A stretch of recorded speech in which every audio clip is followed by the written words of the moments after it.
Hello.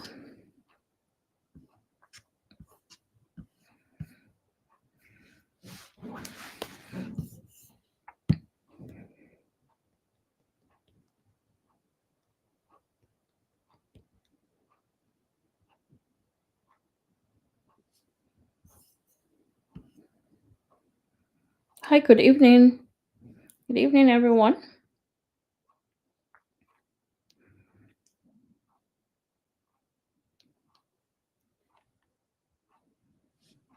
Hi, good evening. Hello. If you're here, please say hi. Good evening. How are you doing today?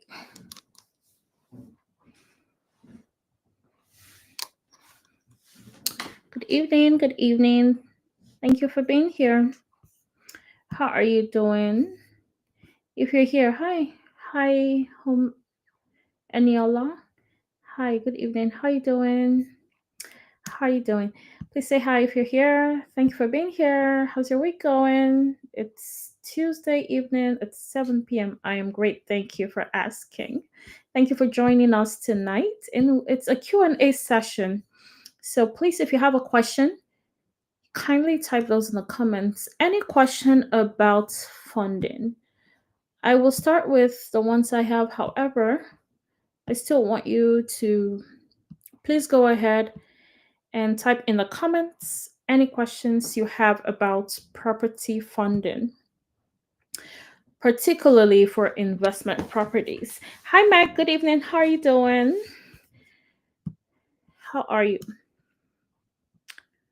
Mm, Okay. So if you're here, please say hi.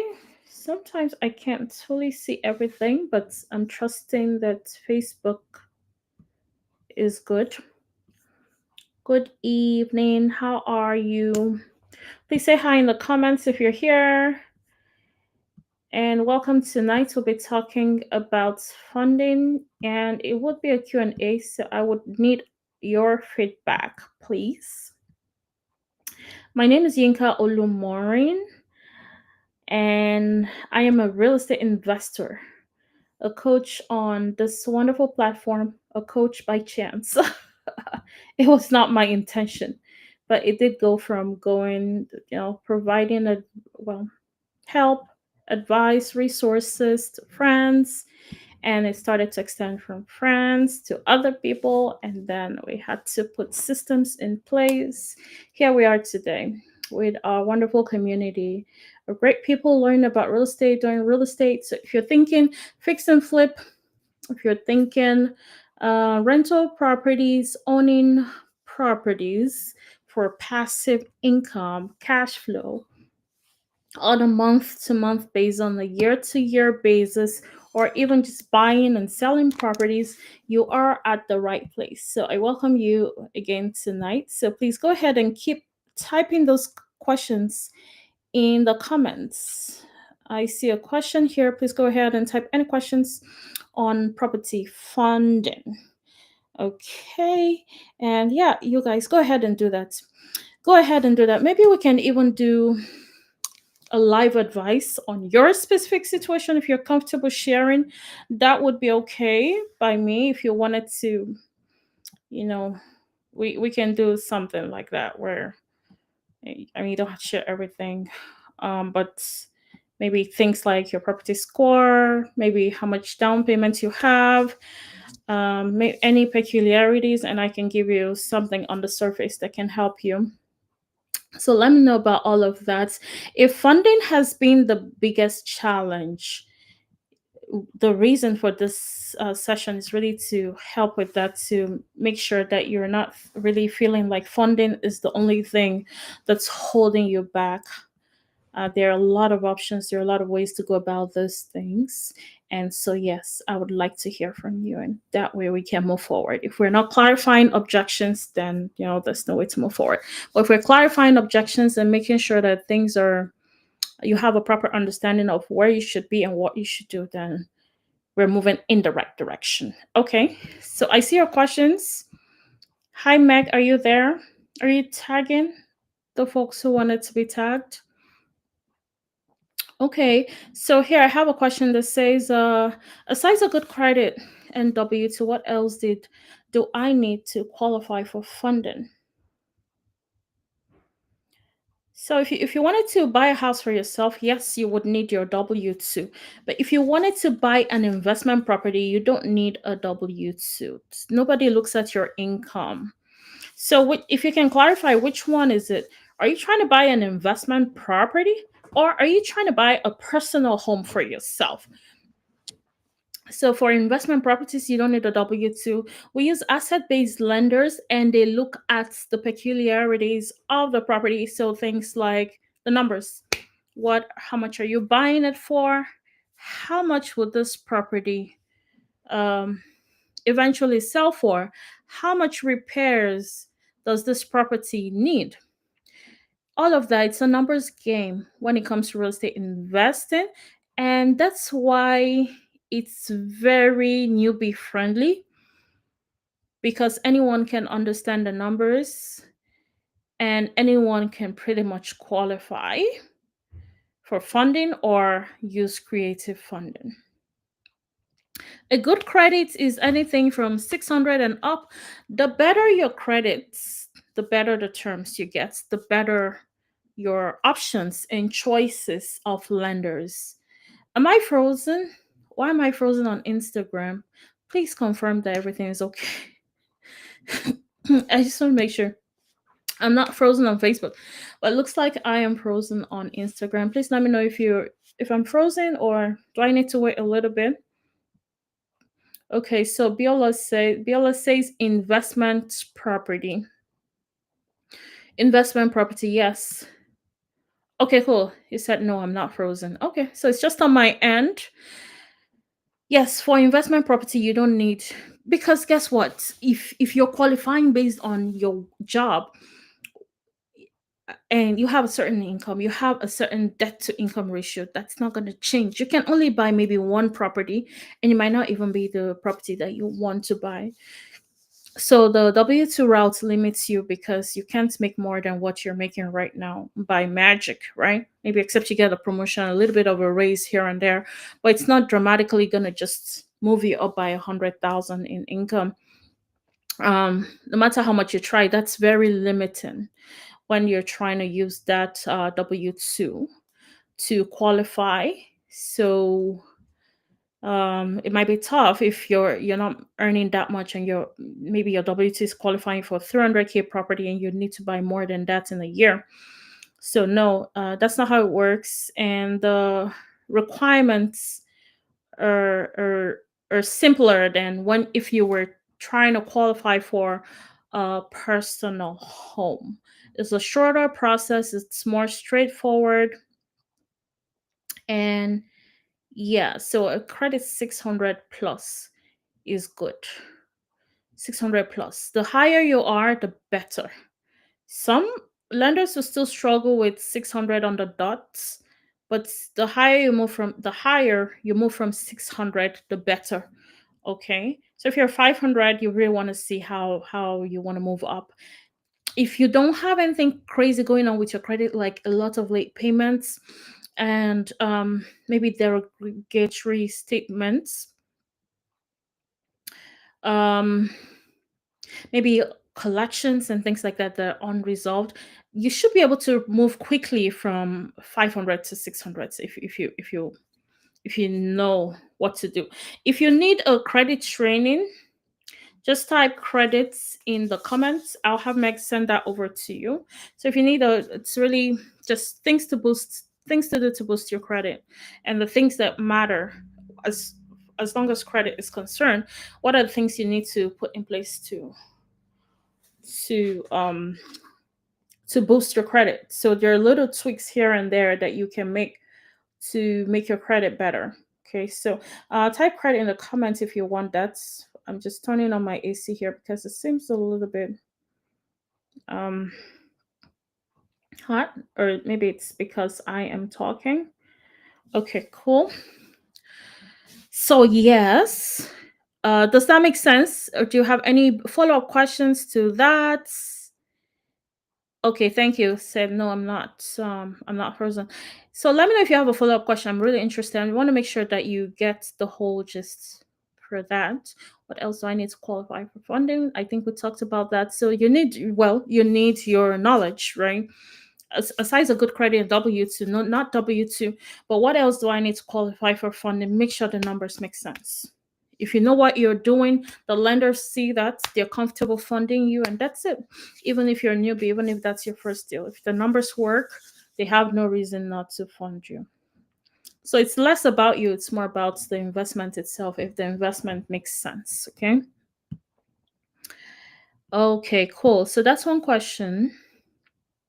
The other one here says if me and two friends have a good credit score, we could combine our funding or apply together. Why would you want to do that? I'm curious. So, when I talk to coaching students, I talk about partnerships and I say a partnership is a collaboration between two people. One person brings what the other person doesn't have. So, if you need a couple of things to make a deal work, let's say you need money, you need credit score, you need a deal. If somebody brings the deal, somebody brings the credit score for the LLC you're about to form together, and somebody brings what else? Maybe money, maybe the down payments before the lenders come in. The deal is done. But if you and your friend need the same thing, you all need experience, you all need knowledge, you all need deal. There's no point doing a collaboration just to have that companionship. That's not how joint venture projects work. So you're just going to complicate the project for no reason. The more people you have outside of your family, so to speak, if you have a partner, spouse, or something, it's like one buddy, right? But once it's outside of that, then now the accounting becomes complicated. There are a lot of other things that happen. There's room for a lot of things to happen if you're not taking care of, you know what I mean. um, Things can get confusing, there can be miscommunications. So make sure that it's really worth it to partner with somebody else. Make sure they have what you don't have. Make sure they're bringing something to the table that you do not bring to the table, and that's really how a good partnership works. But feel free to clarify, what funding are you combining, because when it comes to lenders, how much, and that leads us to the question, how much do you really need to buy an investment property? How much do you really need? Because that's also another question here. How much do you need? Let me ask you guys back, how much do you think you need to buy an investment property? How much? Take a wild guess. How much do you need? Credit is currently good. Okay, good. That's good. If your credit is good, you've solved a lot of the problem. You don't have to be creative to get funding, right? So you're in a good spot. If you have the credit, if you have the knowledge, even if you don't have the money, a deal is going to work out, because the credit allows you to leverage, right? Credit allows you to leverage funding. So you have to now know how to leverage funding. Knowledge is easy, right? You just need to acquire it. You have credits, and sometimes, don't take your good credit for granted. Some people actually struggle with this a lot, like year after year, maybe for one mistake or the other. Maybe they had a time in their lives where things weren't that great and they made some choices that weren't the best, and so they sometimes people struggle to build that back up. So if you have good credit, that's great.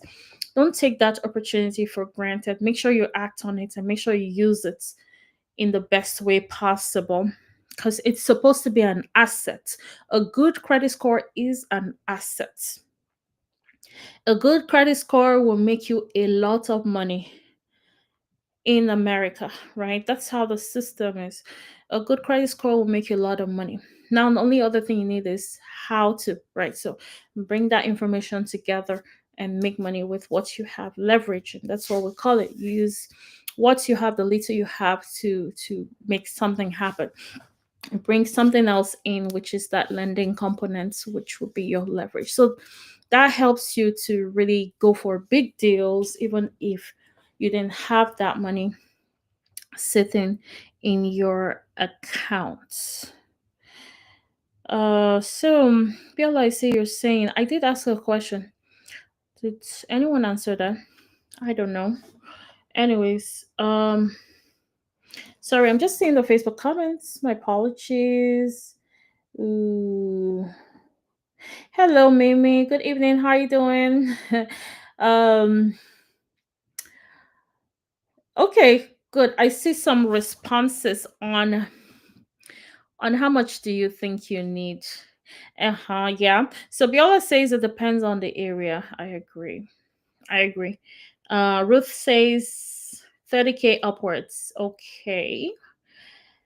Cash down. Okay. Okay. That's a good try, actually. So you need like Biola says, it depends on the area. For instance, a property purchase price is 100K. Now, I don't know why people feel like they cannot find properties like that. Just because you live in an expensive neighborhood doesn't mean that or an expensive state doesn't mean that every state is like yours. There are still states that have low price point properties. Just 2 days ago or so, I was doing some research. I was scrolling from page to page on 50K properties, guys, and it's just not just in one area; it's in multiple areas. So there's still a lot of cheap properties in certain states, right? So 100K is actually extremely realistic. So let's say you're buying a property for 100K and you had to put in 50K to fix it up, make it look good. And the property is going to be worth 200 plus eventually, right? So now your purchase price is 100K. Okay, so you don't have 100K. What's going to happen?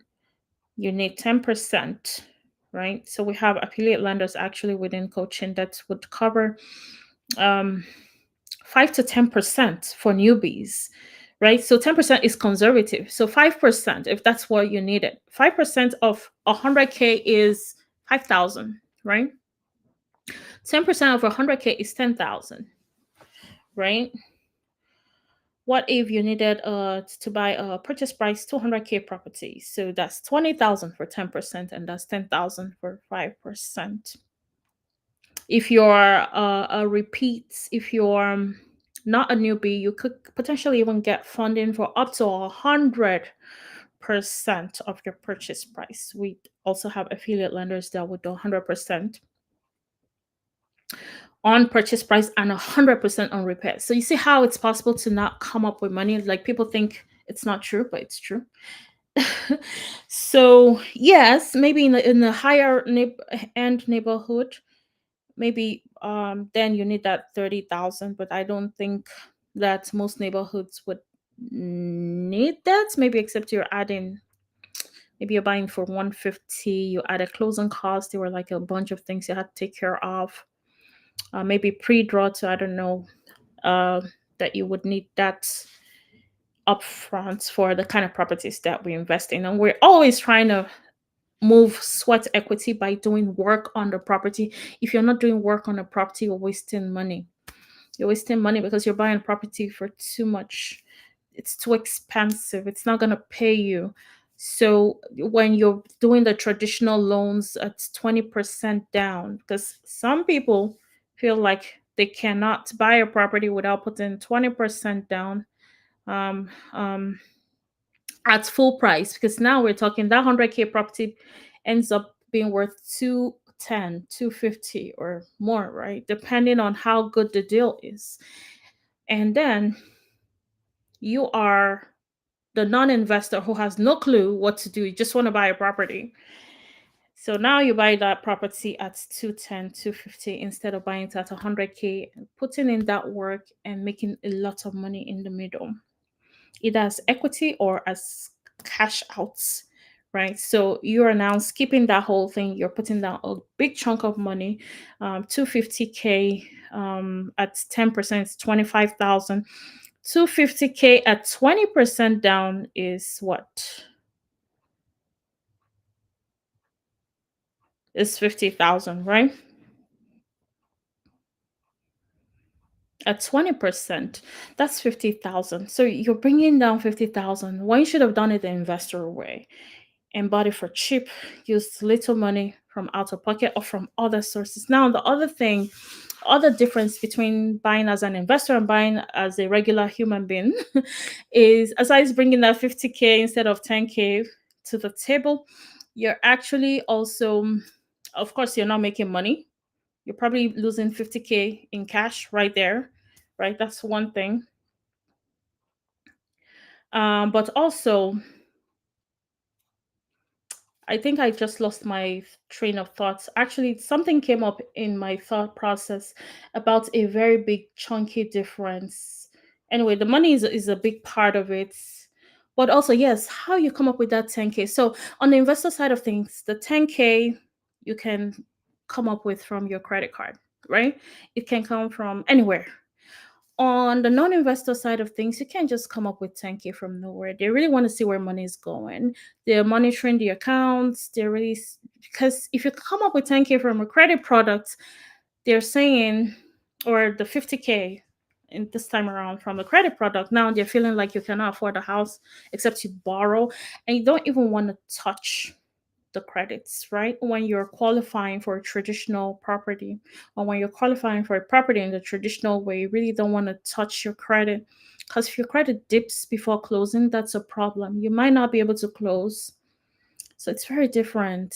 It's very creative. You can creatively fund your down payments on the investor side of things. You cannot be as creative. You don't have it really means where you stand financially. So your financial profile is on the hook if you're buying a property the traditional way.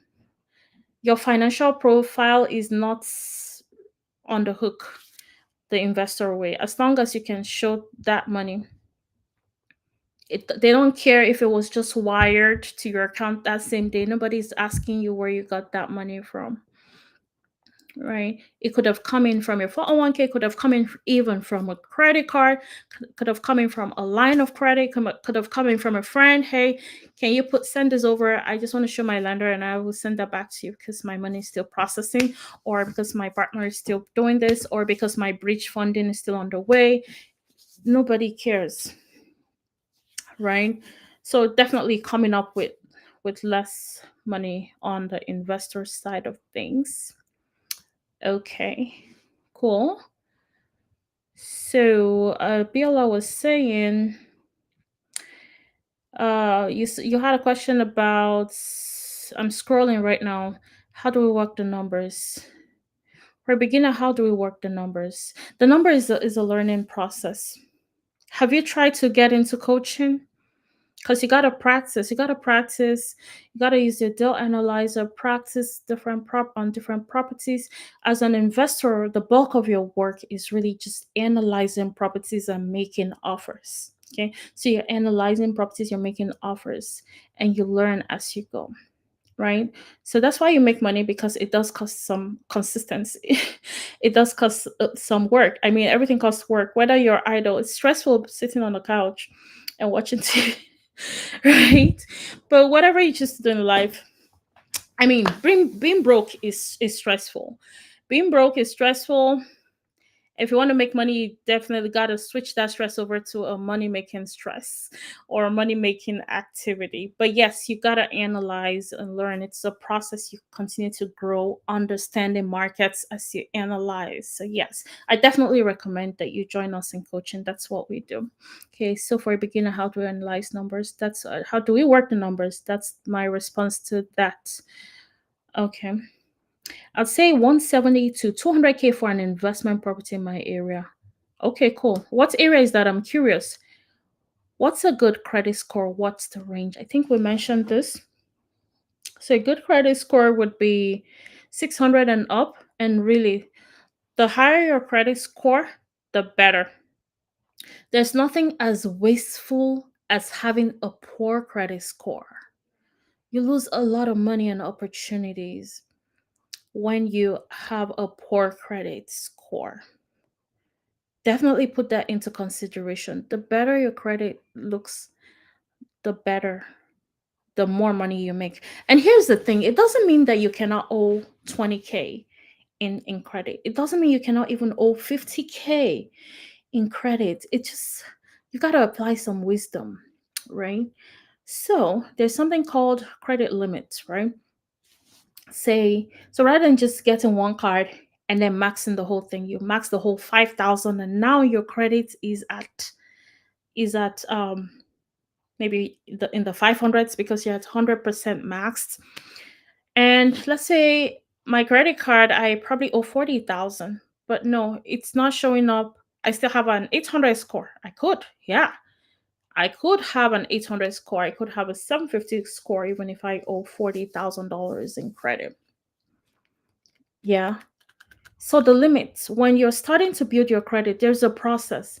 You got to open up and build as much as possible and continue to increase your limits as you go. Because guess what? If you start to owe bigger than 30% of your credit score, is going to affect your credit score.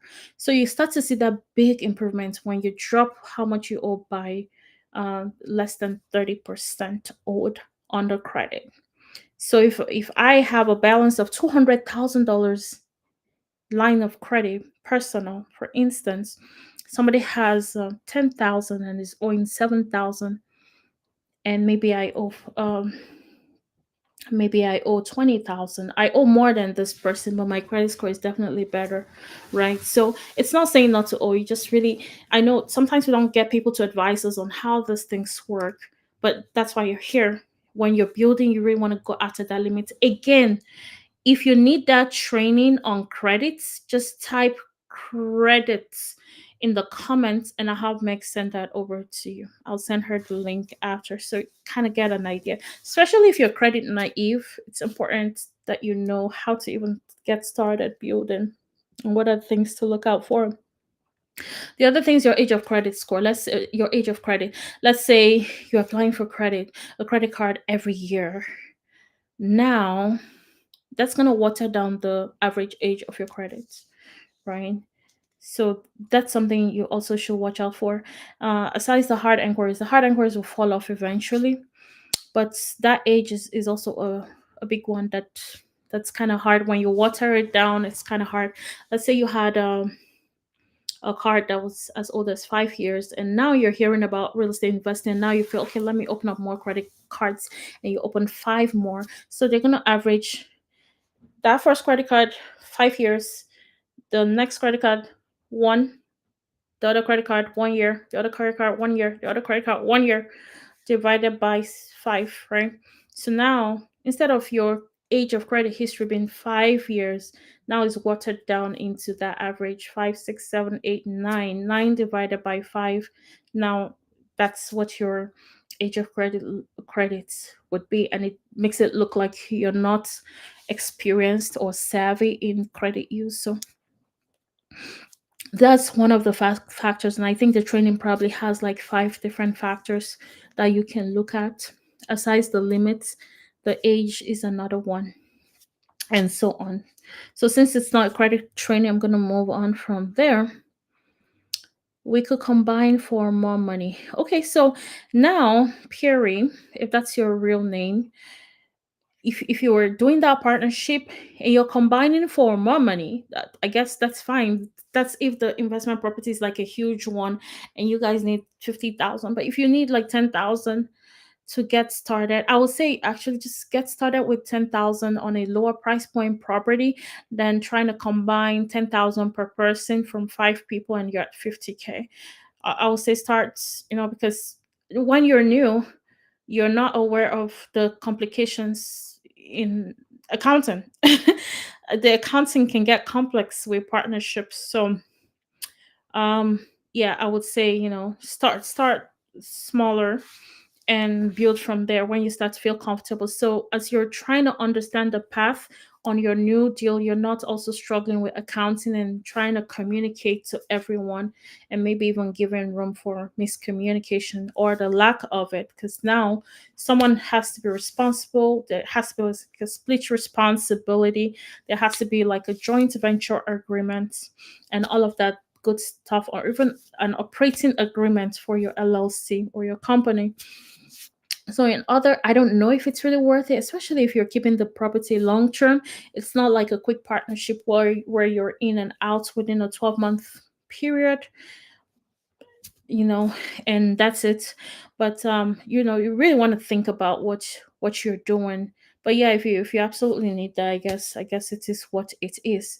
But I would say, go for something that you're able to handle by yourself and also leverage, because I don't think instead of doing that kind of JV, I would probably do more of private money lending than do a JV of that nature. So just FYI on that one, and hope that it does make sense. Okay. Yeah, so Abiola, if Meg can inbox you about coaching if you want, and we can have a discovery call about that. Thank you. How do you source local hard money lenders? Okay, you know what? Guess what? The resource for tonight, after this session, I have a resource that has that. The question here says, how do you source local hard money lenders? Well, I don't know where you're at, so local might be out of it, but sourcing hard money, I have that link after the training.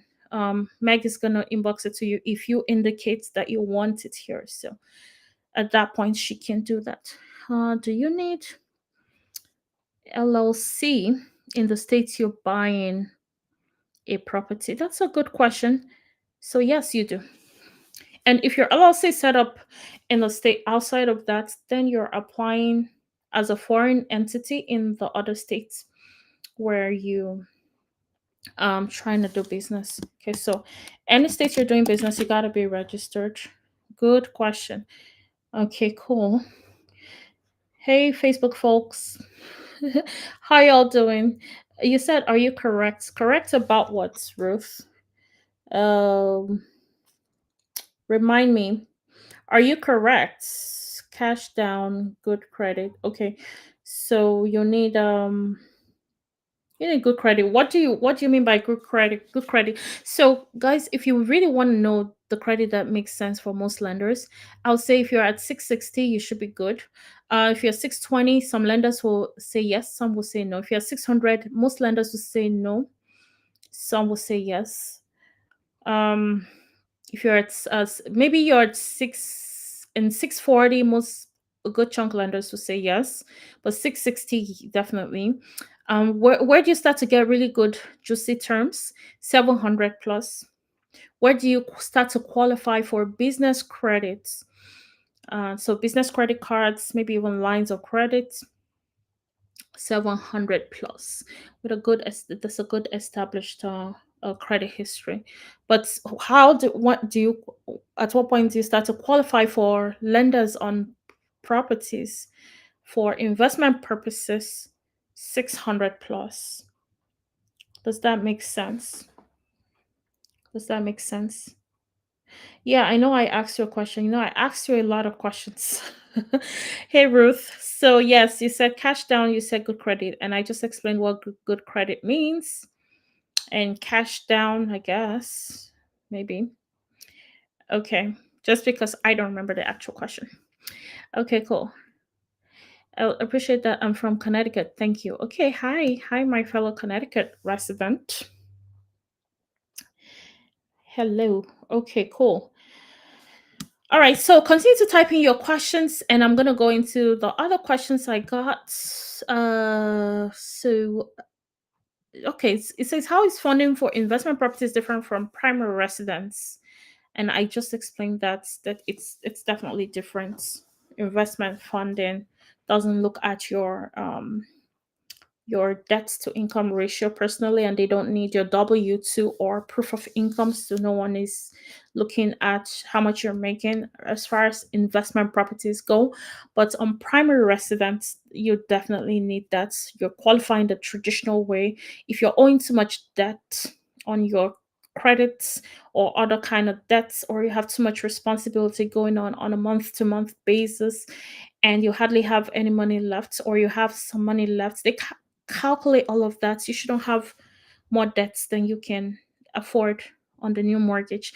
And with the high interest rates right now, people are qualifying less on the traditional side of things because the mortgage is high. And if your income hasn't really increased over the years, then it's hard to show that you can actually pay for the mortgage on a monthly basis. So it's kind of tougher on the traditional side.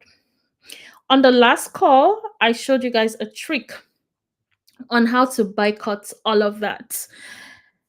I showed you guys, if you want that, what did we talk about? I know. I really consider, I was like, should I say, should I not? But it's a big juicy one. Um Last week's topic was on if I remember, I don't remember anymore, but we did it. So I'm trying to figure out what you can type in the comment. Type last week in the comments if you want the resource from last week. So that's on there. So if you feel like you're trying to qualify for a personal home and your income is not quite there yet, and you don't even know when it's going to be there, it's just your income is fixed, there's not much you can do about it except you start to like get two jobs or three jobs or something like that, which can be stressful, and you only have 24 hours in the day. But there's actually a trick where you're combining the real estate investor side with the to make your personal home happen. So type last week in the comments and Meg will send a resource from last week to you. So Perry, at the end of the call, you just need to indicate when I ask to type in for the resource for today. You just need to indicate so that she can actually send it to you. Okay. So please, Meg, take note of those that want the resources from last week. Okay. So another question I have here is what credit score? We did talk about that. Can I buy an investment property with no money down? What do you guys think? I want to see what you guys think. You think yes, no, yes, no. Just type that in the comment. So this person is asking if they can buy an investment property with no money out of no, with no money down. Okay. So type yes or no in the comments while I go to the next one real quick. It says, how much down payment do I need for an investment property? We already talked about that. It's like everybody has the same question. What are the main types of funding available for investment properties? Okay. So let's see what you guys have in the comments. Say yes or no. No, I see no's here. Probably no. No money down. Okay, no. Oh, wow. Okay, cool. What is no money down? Because I think it's different for everyone. What does no money down mean? Does that mean A or B? So A, no money down means you're not putting any down payments. A. Or B, no money down means you're not bringing any money out of your own pocket. What is no money down? A or B? A, no down payments. B, no money out of your own pocket. A or B? What is no money down? I see one yes here. I want to see what you guys think about money down and no money down, A or B. A or B. A, no down payments. B, no money out of your pockets. What does no money down mean? So hi Funke. Funke said B, no money out of your pockets. Anybody thinks otherwise? Anybody thinks A? A, okay, see A here. A, no money, no down payment. Okay, guys, so I think maybe it might be 50-50 because that's what it's looking like here. So, okay, B, somebody else says B. So, um 60-30. I don't know. whatever that is. Um 40, I don't know. What's the math? 70 30. B. Okay. So, okay, another B. Okay. Now it's a proper 70 30. So most people think no money down means no money out of your pockets. Okay, so now let's rephrase the question. Is it possible to buy an investment property with no money out of your pocket? Okay, I see more B's now. Is it possible to buy an investment property with no money out of your pocket? Is it possible?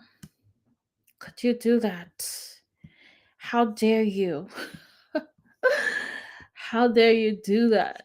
No money out of your pocket. You're broke, but you're buying properties. Is it possible? Yes or no? Yes, Funke said yes. I see Ruth says yes. Cool. Uh, see, what do you guys think? So you guys already know this stuff, right? You guys know the stuff, right? Yes, it's possible. It's possible. I do it all the time. Guys, I don't put money in property. Yes, yes, cool. Yes, it's possible to buy with no money out of pockets. Okay, cool. Wow, I'm so proud. Cool. Okay. Okay, so Ruth goes ahead to say private money lender. That's good. I like that. You got the gist. That's one option. What other options do we have for no money out of pocket if you wanted to buy investment properties, not just one property, two properties or more? If you plan yourself correctly, if you're doing what you should do. So outside of private money, what else would you do to if you wanted to buy a property with no money out of your pockets? I feel like maybe people know these things, but they don't want to do it. So you gotta choose. If you don't want to do anything, then pay. Pay. If you're not gonna do what you're supposed to do, pay for it. Pay for it. If you're really serious about buying properties, you're gonna do what you need to do. Use okay, cool, cool. Okay, you're welcome. Okay, cool. Yes, it's possible to buy with no money out of pocket. You guys are right, and you guys already know. You guys already know. Credit. Thank you very much. Credit, business credits. What does veteran mean? Veteran. What do you mean by veteran? Veteran. I'm trying to think. Do you mean, I don't know, is that like the V? I don't know. Are you talking about funding? Or what exactly do you mean by veteran? Rent to own. Okay, cool. I love rent to own.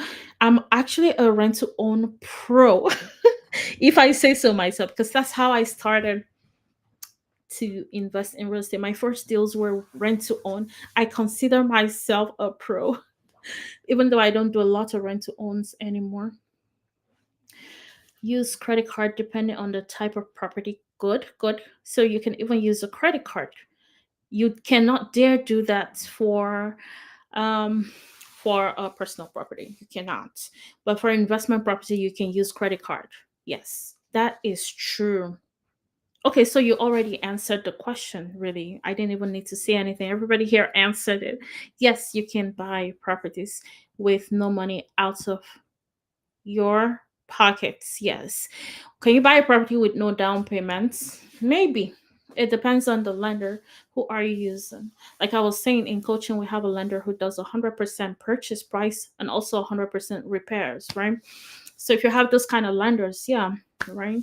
But they do that with your second deal and upwards. So you need that experience. Wholesaling. Okay, wholesaling. Okay, yes, it's true. Even though you don't keep the property, you assign the rights to the purchase of that property to somebody else who will go ahead and own the property and do whatever they want to do with it. But yes, wholesaling is also a good one. Sometimes you only need like $10 to as earnest money, or whatever you're comfortable with, $100, whatever you're comfortable with as earnest money deposit, as long as there's mutual understanding about that. So yes. Okay, cool. You guys are awesome. So, what other questions do we have here?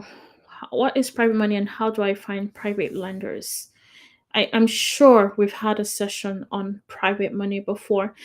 Okay, if you need private money resource, type, I'm going to look for it and send that over to Meg. So please type PML, private money lending, in the comments. And please, Meg, take notes, screenshots if you can, because once we're out of here for um, for Instagram Live, it's probably just gonna go off. I don't think that you're able to retrieve the comments, so maybe a screenshot would help. So if you want resource on private money lending, I'm sure we've done a couple of trainings on that. Please type that in there, and we'll send that over. What is hard? Okay. How much interest do hard money lenders usually charge? Okay. And then one more question here says, do I need experience to get private or hard money funding? Okay, how much interest do hard money lenders usually charge?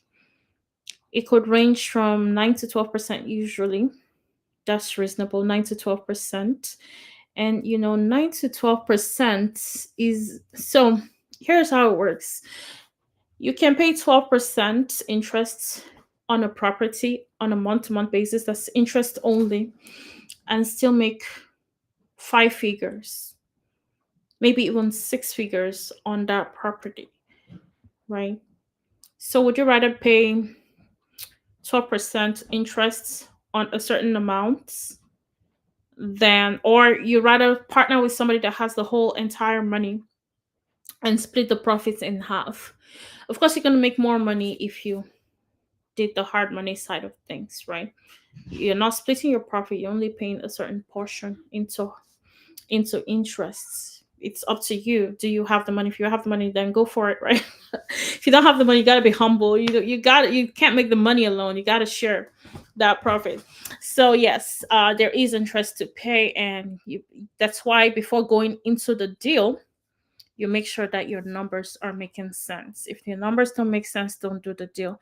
If it makes sense, in fact, if you're taking money from a credit card, you're putting in all the interests into your analyzer, making sure that what you're going to get at the end of the day makes a whole lot of sense. Your return on investment makes sense, and it's a really good chunky profits that's worth your time before going into the deal. If you're not analyzing, you're just going on the surface, you're going to lose money, unfortunately.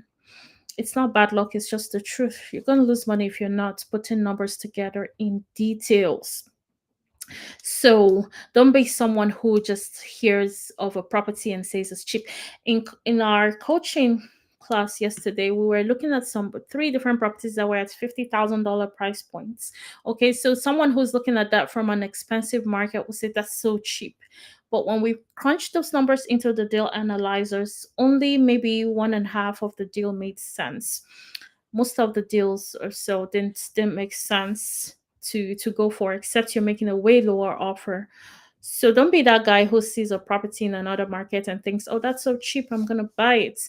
I'm gonna just repair, fix it up, and how bad can it get? It can get really bad. Okay, so don't do that. Okay, cool. So I see all those private money resource, and I'll find those. Please, Meg, remind me to send you that link. Okay, I think there was one other question. We'll take that last question and we should be good to hand out the resource for today or tonight. And here I did skip some questions that we already talked about. So I'm trying to find that one that says, okay, so how much interest do hard money lenders usually charge? We talked about that. Do I need experience to get private or hard money funding? No, you don't need experience to get private or hard money lending. Private, yes, private money lending is something you gotta learn. You have a system where you do that, and we have resources on private money. If you said PML, you will get that resource, and then hard money. No, you don't need experience. Your numbers need to make sense, and it helps if you have an affiliate relationship, which we also have in our coaching affiliate relationship with money lenders where they know they're coming from coaching and they're comfortable lending to them because they've done their numbers right. If your numbers are not making sense, no, the lenders would not want to lend to you. So yes, and yeah, I invite you into coaching if you want to be a part of us investing, buying properties, making profits, maybe even not needing your job in the nearest future, like me, not needing a 9 to 5. I definitely invite you into coaching to get your journey started. It does start in a day, right? The day you decide to start is really when you started, and you start to journey from there. There is a good chunk of things to learn. So, yes, if you want the resource for tonight, please type resource in the comments, okay? And we're gonna have those sent over to you if you want the resource. The resource for tonight is about lending, and that would be the lending guide, and just answering your questions on lending and giving you resource. And there's also a list of money lenders on there. So type resource in the comments if you want the resource for the night. And then if you want to get into coaching and doing things the right way, starting to implement. If you don't implement, you can't really get further than where you're at, especially if you're not already in coaching. Some of you guys here are already in coaching, but if you're here and you're not in coaching and you're really passionate about starting your own journey, definitely type coaching in the comments, and we're gonna and we got you. We got you. So type coach in the comments and just watch your inbox, because that's about the only way right now that we can reach out to you. So if you're serious about starting your journey, type coach in the comments and make sure you watch your inbox. I think that we went over all the questions, and I hope that you had fun on this live session. Please say good night to everyone, and thank you for being here. Please say good night to me as well, kindly. Thank you very much. Say good night to me. I would love that. Say good night, and I'll see you guys on the next one. Good night, and thank you for being here. Good night.